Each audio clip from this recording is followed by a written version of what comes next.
Will the Bengals get a long-term contract extension done with star safety Jessie Bates?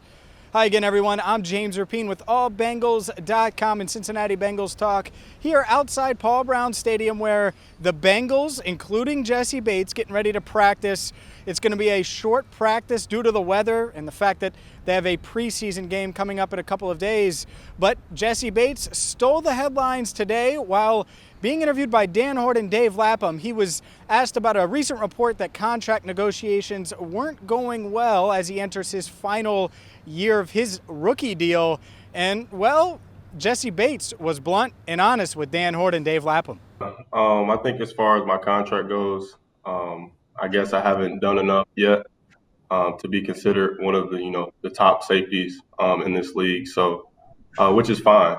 That's fine with me. I'm gonna go to work just like any other day. My first 3 years being here, just being able to have that open conversation with my agent has been great. In regards to just having the conversation, very open, and I think this will probably be my last time that I'll speak on the contract. Bates clearly unhappy with the way negotiations have gone thus far.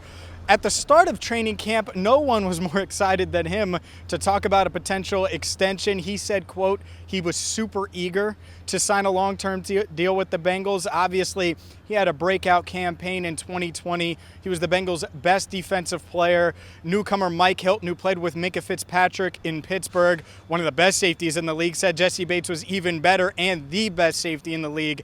So this is really an interesting dilemma now for the Bengals and for Bates. Bates set to practice, like I said. He said he's going to play it out and handle things like he's normally does, business as usual. At the same time, if you're the Bengals, do you want to wait on a long-term extension with a guy who's just 24 years old, had his best season, is someone they drafted, they developed, and usually they re-sign those type of guys, and if for some reason he hits the open market, he will get big money. Now, the Bengals could franchise tag him, and maybe they think about that and look at that and say, hey, we got this in our back pocket. Let's make Bates prove it another year before we offer him that big-time money. At the same time, there's a gamble there, and we don't know the numbers. We don't know where the Bengals are at.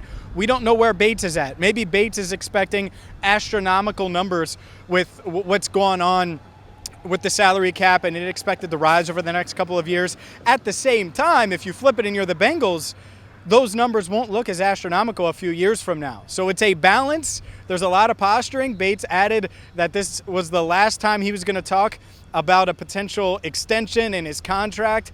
So here's what we got. We got number 30 out there today. He's expected to play a few series on Saturday against the Tampa Bay Buccaneers, as negotiations for now seem to be in a bad place, on hold, tabled, but these things develop quickly, they change quickly.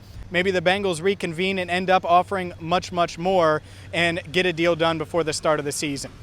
Either way, we'll have you covered right here on allbengals.com and Cincinnati Bengals Talk on YouTube. As always, make sure you like and subscribe on YouTube. I appreciate everybody that's commented on our recent videos, and we have more coming, more news and more developments from training camp. As always, thank you so much for watching. I'm James Rapien.